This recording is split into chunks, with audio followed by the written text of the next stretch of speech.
Hi, this is Charles Hoskinson broadcasting live from warm, sunny Colorado. Always warm, always sunny, sometimes Colorado. So today is November 18th, 2021.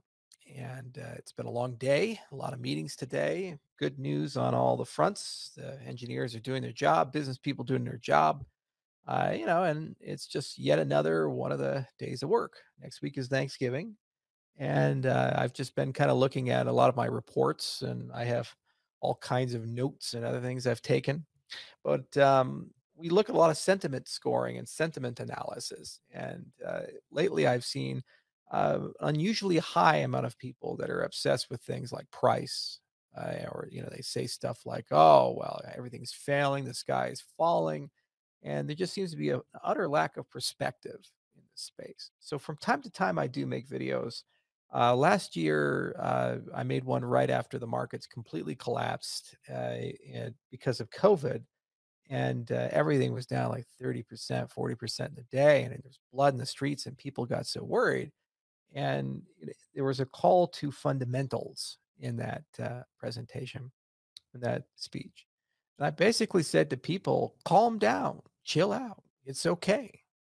You see, cryptocurrencies are a very unique moment in human history. And I think it's really important, especially for new people who have kind of fair weathered their way into the industry, to understand what that moment is, because perspective has been lost. And as a consequence, calm is no longer there.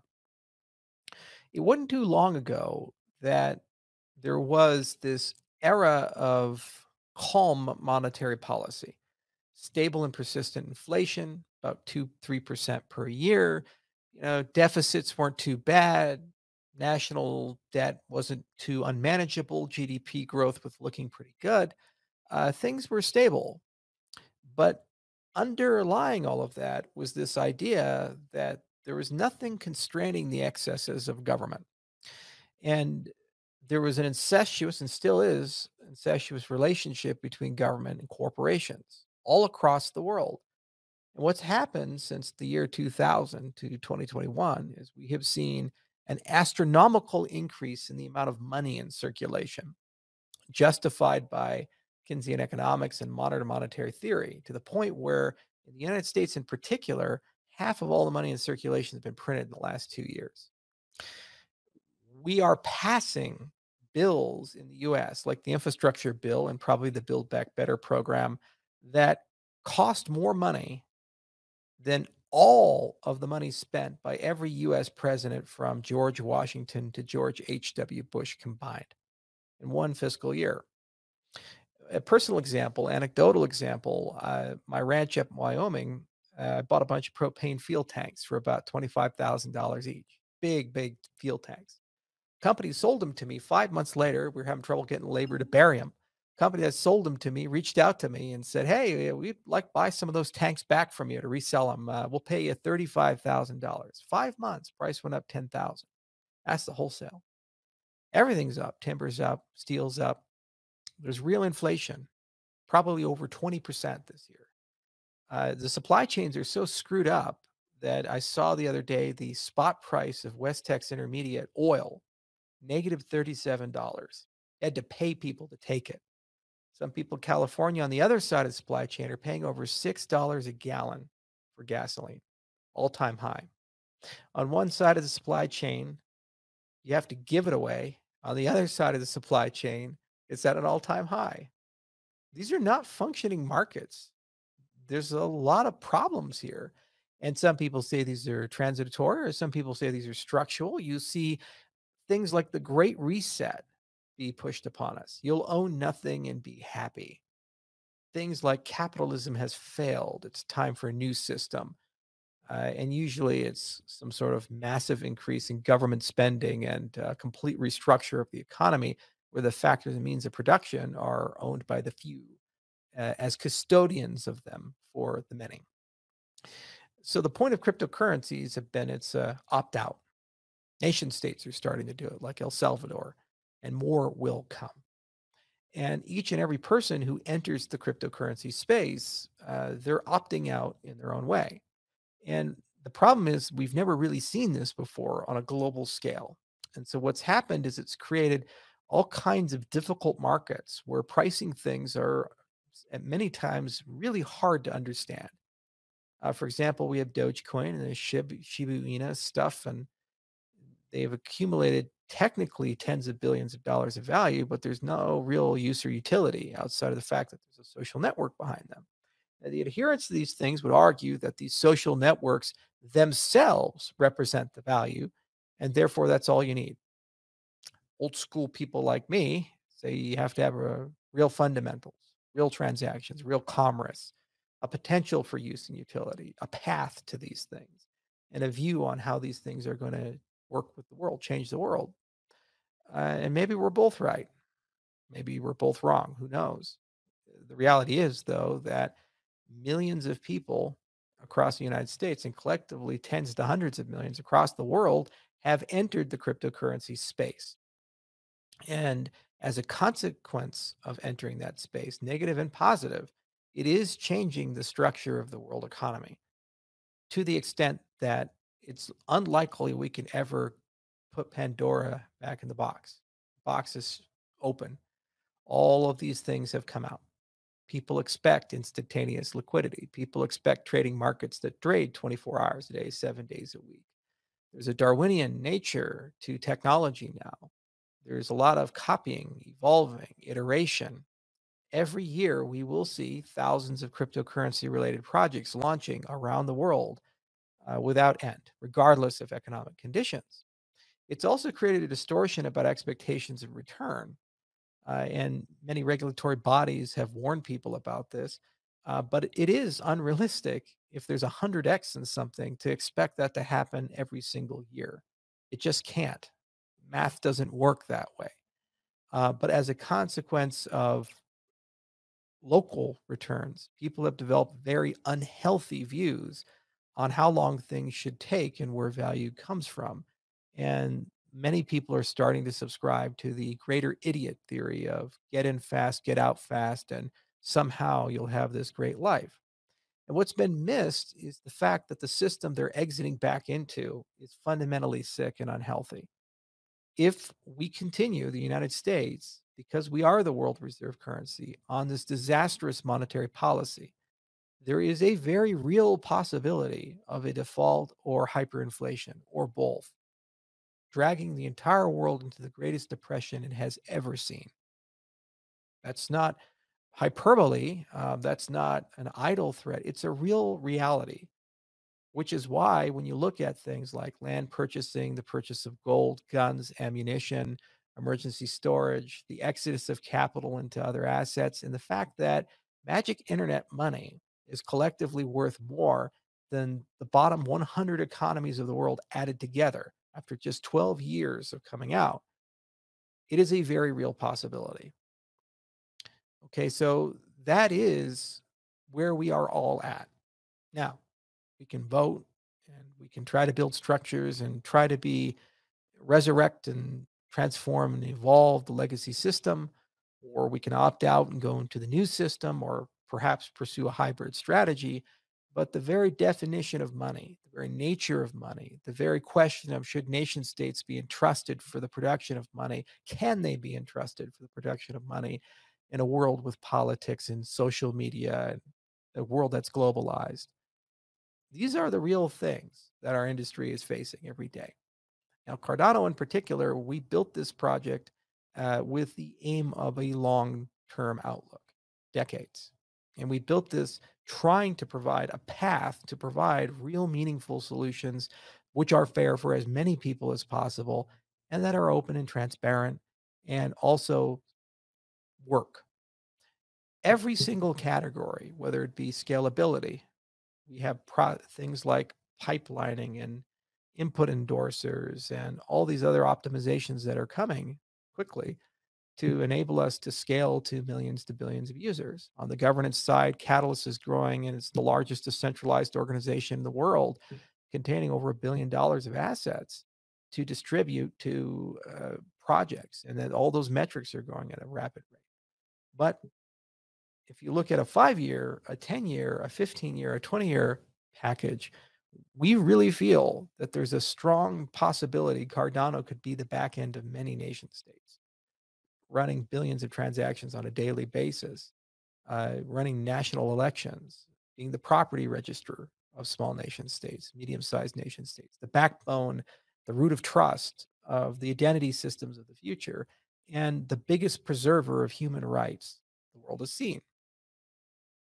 Now, I don't know what that's worth. I actually don't know how value works anymore, especially when it's in dollar denominations, because things are worth tens of billions of dollars that make no sense that they're worth tens of billion dollars. But I do believe if you have a network with billions of people using it, that network is too big to fail for humanity. And as a consequence, will be here forever, or at least until something else replaces it. And it's really hard to replace something that has billions of adherents and users. Just look at the internet. How would one build a new version of that? We've tried for 4 decades unsuccessfully. There's a stickiness about these types of network effects.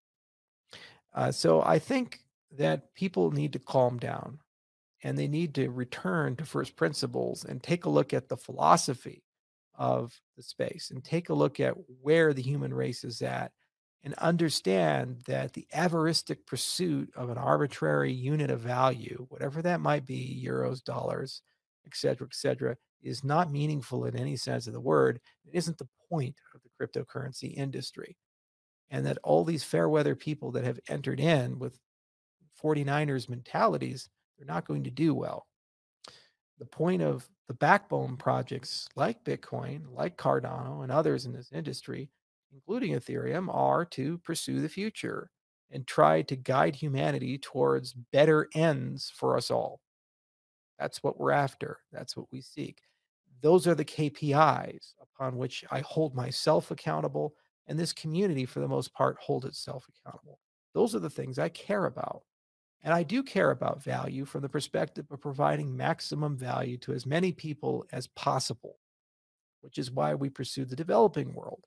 It's why we have a B2B to C strategy and a B2G to C strategy, where we bring corporations, large companies, large governments, they bring tens of millions of people at a given time. It's why we care about a holistic approach, like having a decentralized innovation system, a decentralized brain for research. It's why we care a lot about metadata and identity and other things, because these are the things that are required to make applications useful. And the bedrock that we have laid with the research we've done, we have a clear line of sight to solving the problems that are required for a system to work at a scale of billions of people. Almost every one of our competitors just simply don't. That's a fact. And they say they do until they tell you they have to build another version of the software, or some miracle will come, or it's temporary centralization, or they have to restart the network, or these things. And they have great marketing and they have great people to convince you of such things. And then they die a slow heat death after a period of time. We know our stuff works because we wrote the proofs. We went through peer review. We took the time to do things right. Input endorsers, for example, can improve the throughput of the base ledger of Cardano by a factor of 20 to 40 in our current benchmarks we're looking at. And that came in a paper in 2016. That's how prescient the research has been and the direct line of sight it's had. And that's just one of dozens of innovations that are coming that don't even require a layer 2 solution. When you look at the power of a root of trust of Cardano, the point there is once you have it, you can use that to bootstrap high performance permission systems that have similar trust models to the underlying root of trust, which all these newfangled, amazing BFT protocols that have fast finality and many tens of thousands of transactions per second, they always have the same question. Where do you get the quorum from? And it's usually trust us.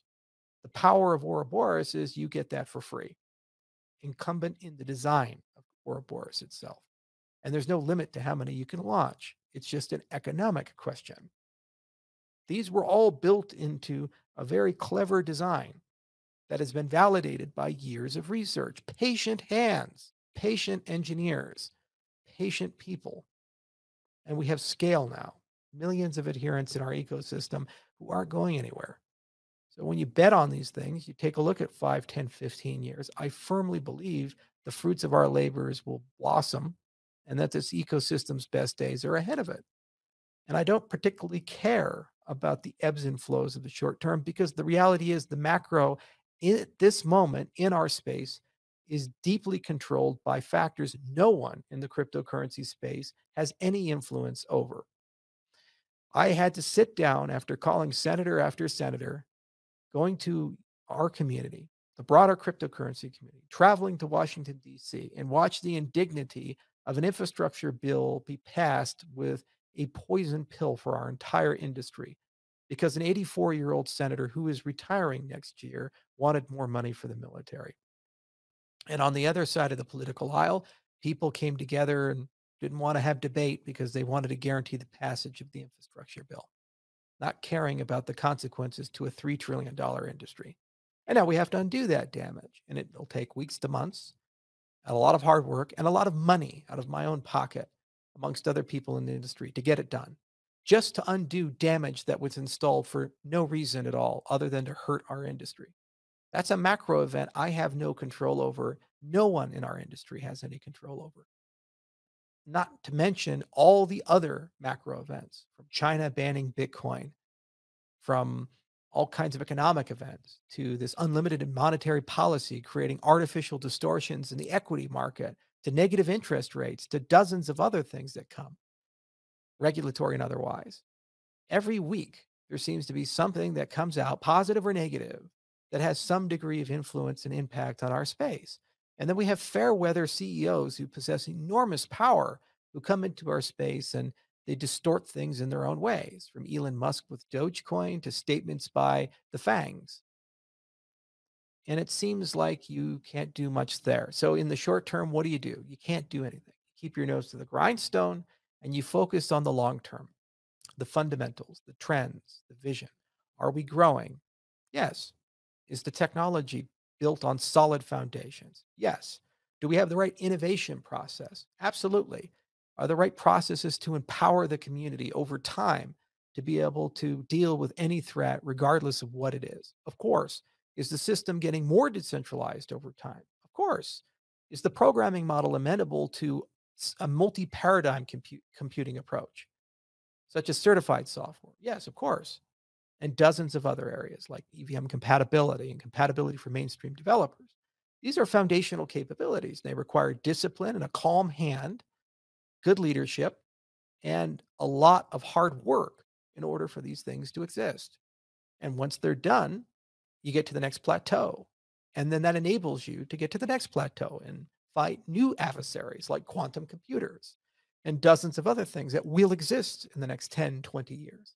They allow you to explore new markets like the metaverse, the spatial web, these things.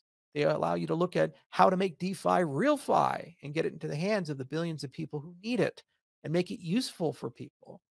They also allow you to compete with monopolies and network effects. It's not lost on me that the browser and mobile computing are in some way permissioned environments. And Apple and Google and Microsoft, they have enormous say over what we see and consume.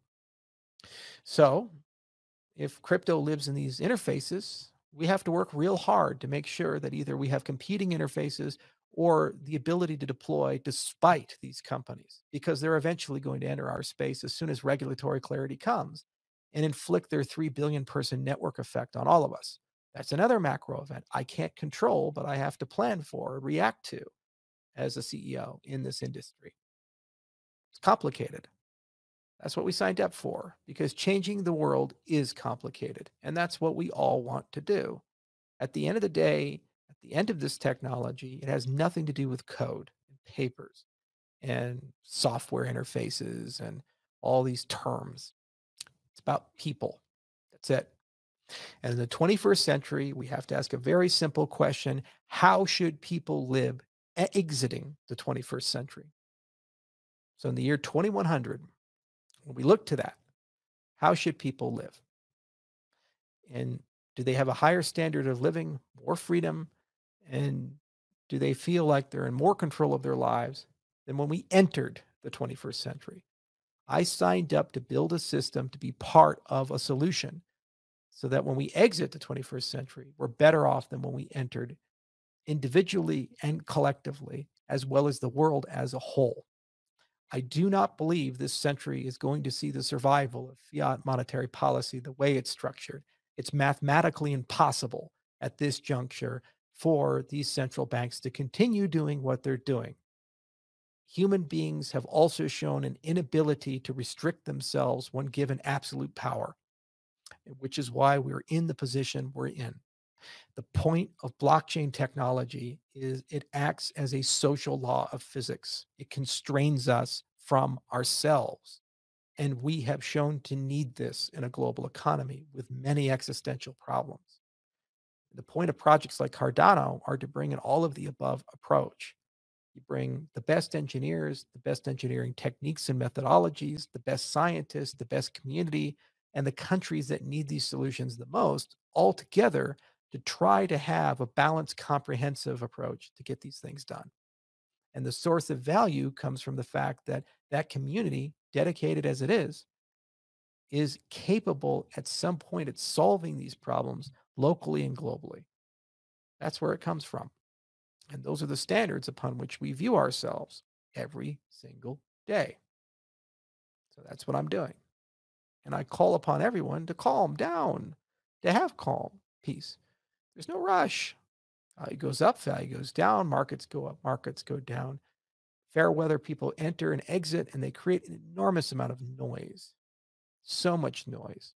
But it never once distracts me, my company, the researchers who work with us, and the project as a whole, Cardano, from its ultimate mission and its ultimate pursuit. And it's never going to stop me from every single day shouting from the mountaintops about what fight we're really up against. The dying legacy systems of the 20th century, which are not adequate and not capable of fairly dealing with the world in its current form. And if we are to continue following them, will lead us to ruin and war and economic collapse. I would much rather have new systems that evade and avoid these realities and get us to a more peaceful state while preserving the fruits of the Enlightenment, personal freedom and liberty, privacy, the autonomy of humans, self determination. I don't want to live in a Black Mirror dystopian world. I don't think anybody listening to this podcast, this live stream, really wants to either. And you know what? You are not passive in this. You have a choice. You, every single listener, have a choice. You can opt out, or you can stay in the legacy system and cynically complain about everything, in which case you deserve the chains on your wrists because you had the ability to put an end to it. Voting with your feet, voting with your passion, voting with your wallet, voting with your mind, voting with your beliefs, and evangelizing a better future for us all. The point of an open source project is you don't sit on your ass and wait for somebody else to build something for you. You grab a shovel and help them dig. You help them build. This is a collective monument. And what it looks like and whether it gets finished or not is as much your concern as it is mine. Now, I have resources, so of course they're committed, but those resources will eventually fade away. Hyperinflation alone will make all of you billionaires soon enough, just like it did in Zimbabwe and Venezuela.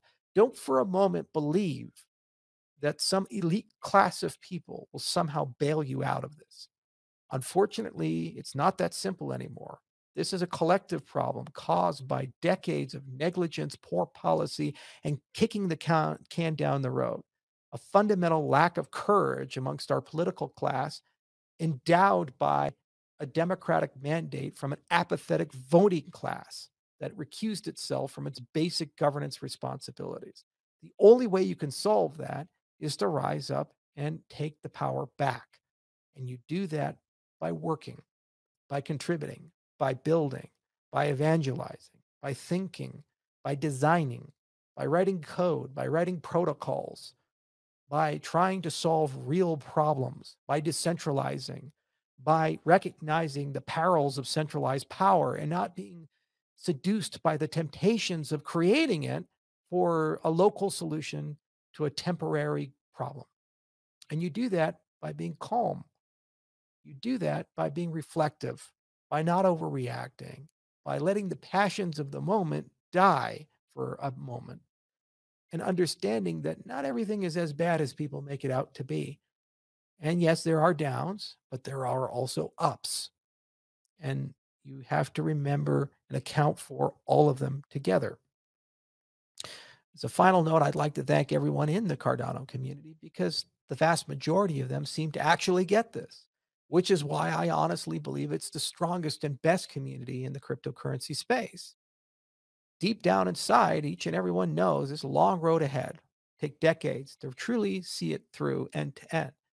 But they also know it's the single most important thing they could do because ultimately success is defined as changing the world for the better for your children, for yourself, your grandchildren, your parents, the people you care about, the environment you live within, and the governments you live under.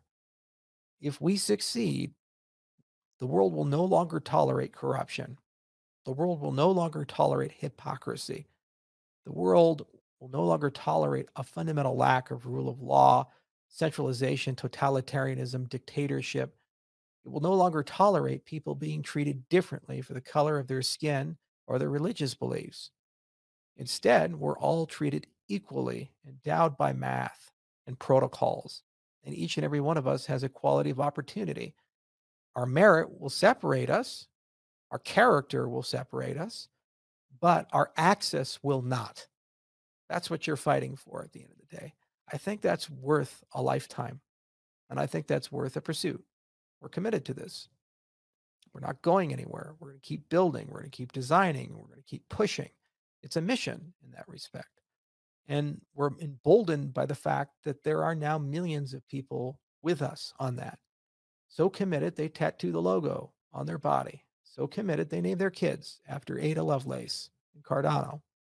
So committed, a lot of them wake up as volunteers, thousands, if not tens of thousands, every single day spreading the good word.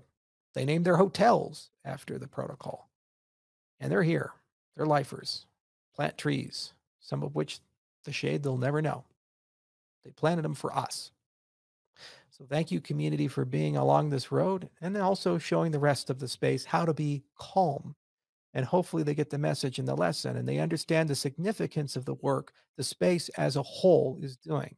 Cardano doesn't have a monopoly on the moral high road in this respect. The reality is there are many good people and many different projects across this industry, some of whom don't even like us and don't even care about us and think we're doomed to fail and call us a scam, who still actually believe crypto has these values and this potential for humanity. And good for them. The more the merrier. Many ships pointed in the same direction. We don't all have to be on that boat. It's okay. Thank you for listening.